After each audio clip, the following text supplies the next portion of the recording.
Face Up Vindicators, this is Xenoxis, and this is the show for the 27th of March 2007. This is part 2, and we're continuing where we left off here. We're on the PP boss here, so PP Brawl, such over Stormill, originally introduced as part of the Warlock 10 years anniversary event, which I did play a bunch of when the such over Stormill was going on at that point. This brawl comes to the early days of PP with an epic battle between the two towns of Tormill and Sucho. It was really great back in the day, to be honest, you know. And stuff that, even though I never made it to max level during vanilla, I did actually take part in some of the Sucho fighting, because that was the thing, like you would have like lower levels take part and higher levels as well. And I remember I did play actually on PP servers for a while during vanilla as well. I believe I actually played on Ravenous, but I played as Horde and stuff that, so yeah. And at one point, like, we raided Astranar in like Ashen Whale, which was pretty cool. And the guild leader was from Belgium, I believe, and played a fireballing mage because of one of Nim's song, you know, and stuff that, you know. Then we have Warsong Scramble, which is a PvP where you can capture your enemy's flag with your own, without your own at base. There are a few more power-ups on the field battle to steer things up a bit. To win your team, we need to be the first to capture 5 flags, which makes you sort of people with speed, with abilities that increases their speed, will be really powerful in that. And that's the main problem with Warsong goals, like a lot of classes are really insanely strong, it's very quickly. Then there's another one, there are some here that aren't previewed yet, Arate Blizzard, which is like Arate Basing. There's going to be a winter version of Arate Basing, pretty much. And I'm guessing from time to time there will be a Blizzard, which will make it even harder to see. Deep Wind Dunk, which is Deep Wind Gore, I guess, Dunk. Maybe like Asmo Dunk, you know, maybe you're gonna get a basketball to dunk, or maybe there's gonna be meteors falling from the sky, you know, and if you stand on it you insta-die. Temple of Hot Mogu, I'm guessing that's gonna be a hot potato or a hot ball event, so maybe you're gonna have to throw it to another player, or whatever, or maybe it's gonna randomly go to another player in your team if you're holding the ball, you know. Packet House, I have no idea what that, but it might be a poker reference, you know, like Full House, you know, and stuff like that. But which PvP thing would that be? Which battleground would that be? Packed House? I mean, there isn't an indoor PvP battleground, there isn't one. Do they say anything extra about it? Nope, they don't, so Packet House. I mean, if it's a world PvP thing, then that could be really fucking cool, you know, so yeah, who knows, you know. Packet House, like, I'm trying to think, it could be something that has a base in it. No, not Alterac Valley is probably not gonna be a thing. Maybe it's one of the siege ones, not like Strand of the Ancient, but something else, you know, but yeah, who knows. Then they're going over some changes here. Agama Stride, for example, which is one of the legendaries I have, now has an additional 617 critical strike at item level 940 as a third bonus. Secondary stat now grants movement speed equal to 75% of your haste, critical strike, mastery, or versatility, whichever is highest. Before it was only from haste or critical strike, but now it also includes mastery, versatility, and stuff that, which makes it actually really good. And I believe 75% is higher than it used to be. I think it used to be 50%, right? Or something like that. Let's see the other thing that I have, which I do have, like the amulet as well, which is the Savarix Magnum Opus, which they don't even feature, because I mean that is a neutral one. They do cover Seven's Secret here, which has been buffed, but why is not Savarix buffed? Savarix is a neutral as well, but I'm guessing that's because Savarix already have very good stats on it. Like, there's a shit ton of stats you get via Savarix, so maybe that's why it's not buffed. But there is a lot of class specific things buffed. For paladins like Utescal now grants haste as an extra third stat. To Son of Fate reduced the cooldown on Lay on Hands by 70%, up from 60%. Tielka, Ferren, Marcus, Stature now also increases Avenger Shield damage by 20%. Wow. That's for Prot, I guess. Probably, yeah. Because, you know, it's Avenger Shield. Avenger Shield is 20% increased damage and jumps to 2 additional targets. Yeah. Except, the thing I really hate is that the legendaries, their effect is, you know, do nothing in PvP. And I mean, Avenger's Shield, when you're doing PvE, okay, it's okay, but in PvP, it's really, when Avenger's Shield is really, really nice. But hey, it will affecting world PvP, it works, so yeah, world PvP, you know. You know, the world PvP is fun, you know, the world quest, you know, pretty good, you know, but yeah. Justice case now also costs Hammer of Justice to generate 1 holy power, which can start above 75% health. In addition, the haste and mastery budget on the item has been increased slightly.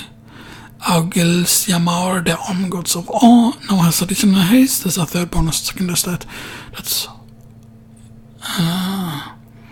okay, that triggers the Shield of Vengeance. 20% of the normal amount, then reduce you to 1 health, cannot occur more often than once per 3 minutes. So I'm guessing that could be both Prot and that's probably for all the specs here, because they say that it can give you strength or intelligence. So I'm guessing that's Prot, Holy, and Ret. Except Shield of Vengeance is actually a retribution thing, but because Holy Paladins cannot get that, but I'm guessing Holy Paladins can use it because otherwise they shouldn't show up that you can get intellect on it.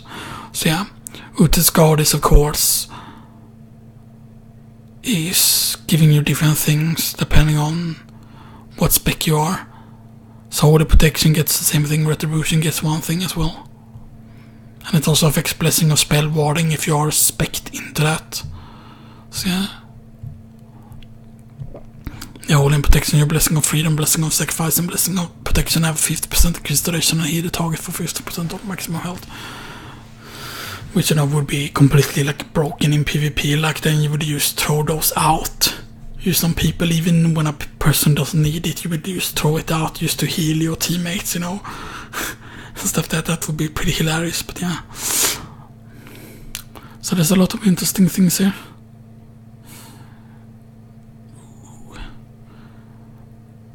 Kindness, Absolute Justice, Lavalash, deals 50% increased damage, which used to be 30 increased damage while your weapons are enhanced by both Flame Tongue and Frostbrand, which of course enhancement summon. So yeah.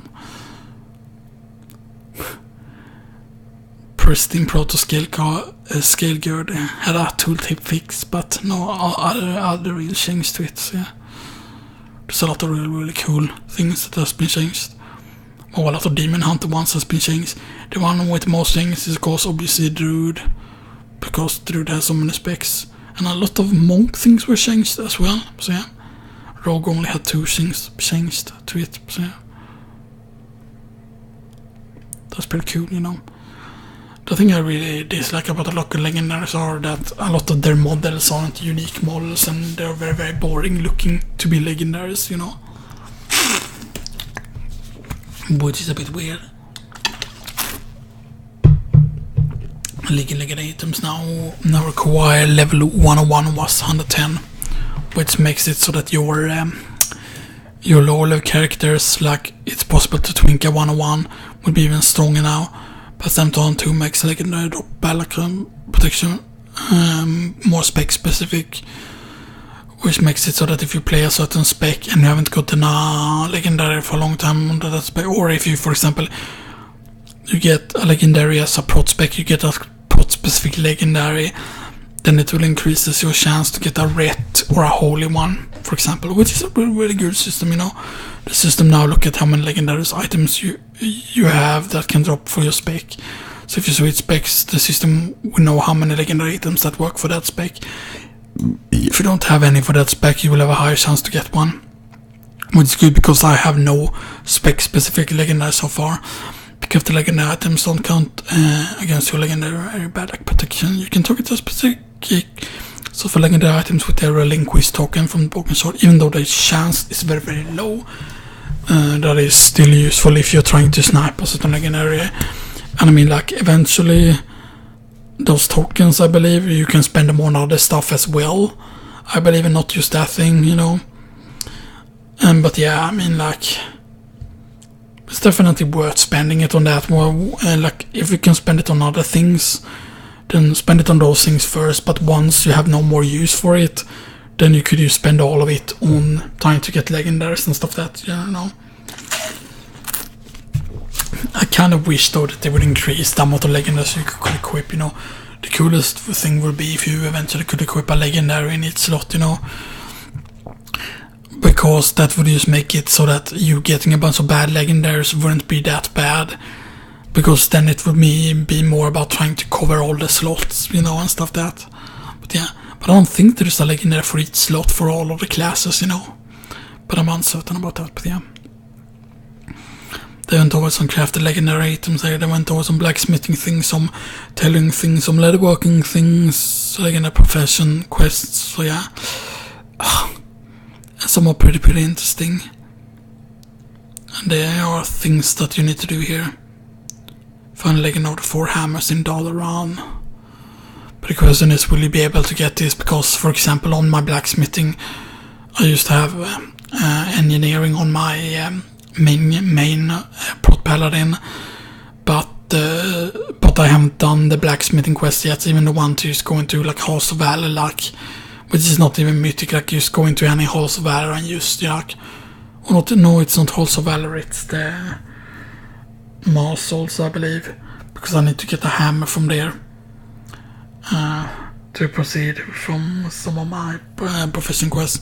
I don't know if you will be able to start the blacksmithing quest without doing the previous blacksmithing quest first. Inscription, there are new cosmetic glyph recipes. Glyph of blood, glyph of frost, glyph of the shadow succubus. There's some new succubus in the shadow succubus for the Warlock class. But the thing is, I'm really disappointed that those glyphs never became a thing.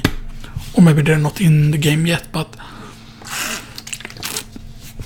before Legion was launched, back when it was in beta or in alpha, there were some glyphs that they showed up, some rainbow-inspired glyphs that was gonna be for like paladins, but it never made it into the game. Like one was gonna be like when you have like Avenging Wrath, then you would have Slow Fall, and then you would leave like a rainbow trail or something like that, you know.